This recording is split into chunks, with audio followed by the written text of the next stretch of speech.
Hello friends, the reading man channel में आपका स्वागत है। आज हम टाइम एंड टेंस के बारे में बहुत ही आसान शब्दों में समझेंगे। जैसे टाइम और टेंस दोनों ऐसे शब्द हैं जो एक होते हुए भी अलग है।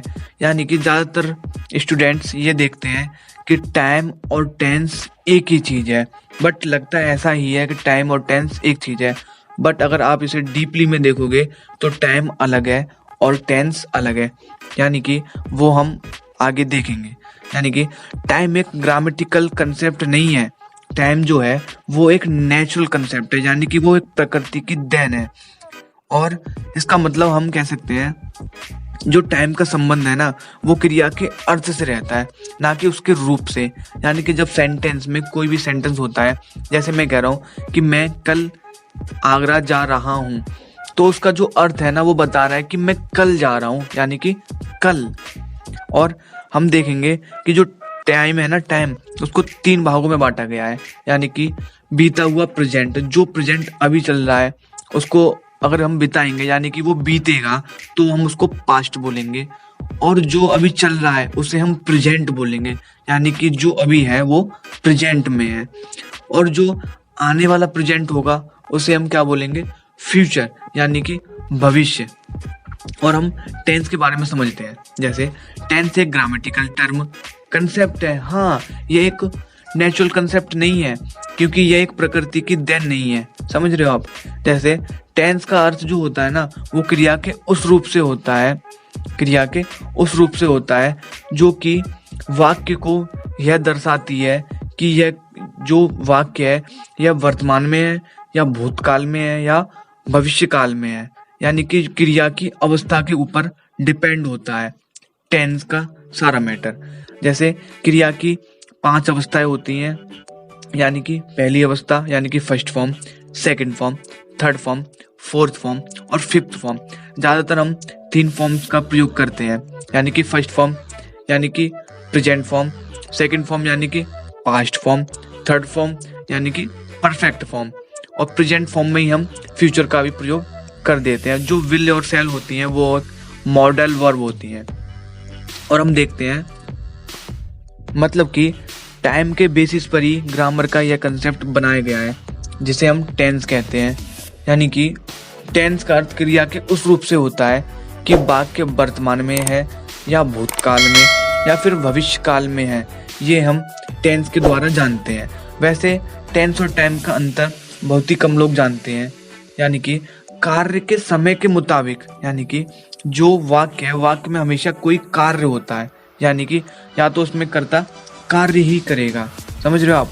तो कार्य के समय के मुताबिक वर्ब के रूप में जो परिवर्तन आता है उसे हम टेंस कहते हैं। जो कार्य के समय यानी कि प्रेजेंट टेंस होगा तो फर्स्ट फॉर्म होगी। अगर पास्ट टेंस होगा तो देखो कार्य जब भूतकाल में चला गया तो देखो वर्ब की फॉर्म तुरंत परिवर्तित हो जाती है, यानी कि सेकंड फॉर्म का यूज हम करेंगे। और अगर कार्य अगर परफेक्ट में होगा यानी कि समाप्त होने की तरफ जाएगा कार्य, तो उस जगह हम थर्ड फॉर्म का प्रयोग करेंगे। आप समझ रहे होगे? मतलब अगर कोई सेंटेंस प्रेजेंट में है तो जरूरी नहीं है कि उसका टाइम भी प्रेजेंट में होगा। मतलब कि मैं इस सेंटेंस के द्वारा आपको समझाने की कोशिश करूंगा। जैसे I am buying A car, जो इसमें एम है वो एक हेल्पिंग वर्ब है और जो बाइंग है वो एक मेन वर्ब है, यानी कि एक्शन वर्ब। मैंने आपको भी बताया था। जैसे V1 यानी कि V1 में ING, यानी कि ये V4, V1 में ING को हम V4 यानी कि क्रिया की फोर्थ फॉर्म बोलते हैं। इसको हम एक पार्टिसिपल फॉर्म भी बोलते हैं। तो आप इसमें देख रहे होगे कि जो एम एंड बाइंग का जो कॉम्बिनेशन है वो प्रेजेंट को दर्शा रहा है, यानी कि हा, था, गा। हा यानी कि प्रेजेंट, था यानी कि पास्ट, गा यानी कि फ्यूचर। तो आप एम से हा का अनुमान लगा रहे हो। तो ये जो है एम और बाइंग, यह प्रेजेंट को दर्शा रही है, यानी कि टेंस को दर्शा रही है। तो ये प्रेजेंट टेंस में है।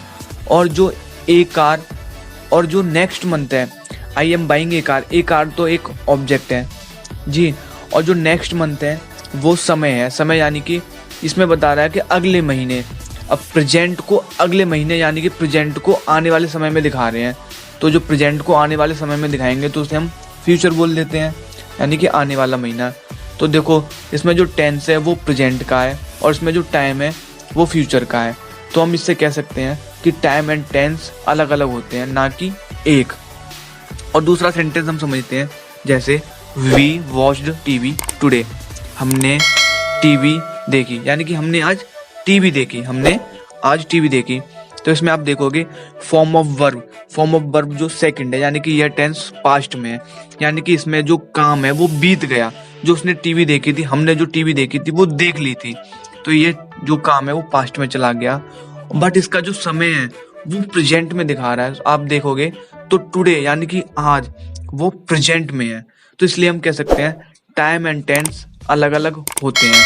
अगर टाइम और टेंस एक होते तो पास्ट का काम पास्ट में दिखाता और प्रेजेंट का काम प्रेजेंट में दिखाता। जैसे 3 भागों में विभाजित किया गया है, 3 भागों में विभाजित किसको किया गया है? टाइम को।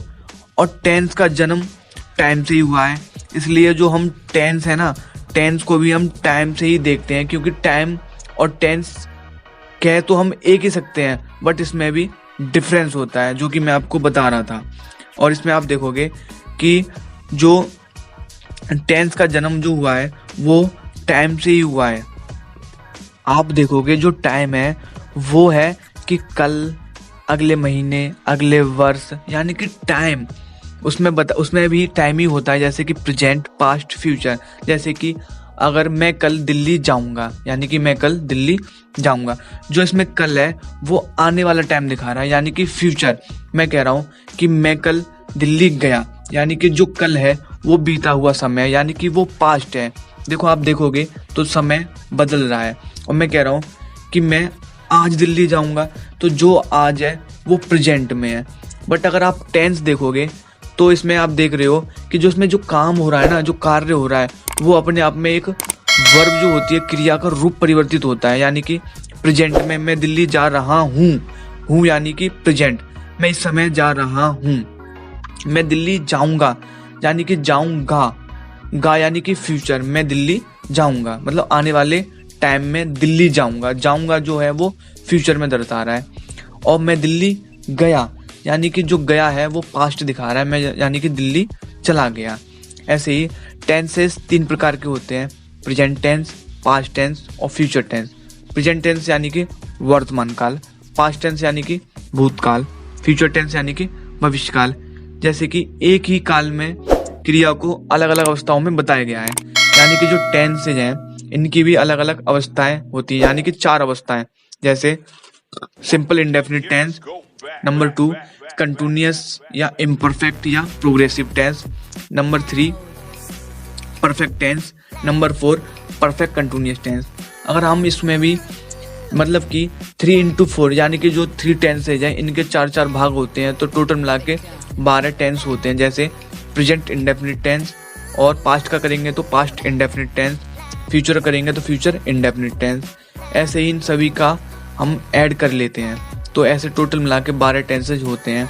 अगर आपको इस वीडियो में कोई भी दिक्कत होगी तो आप कमेंट सेक्शन में कमेंट करके मुझसे पूछ सकते हैं, मैं आपको बताने की कोशिश करूँगा। Thanks for watching.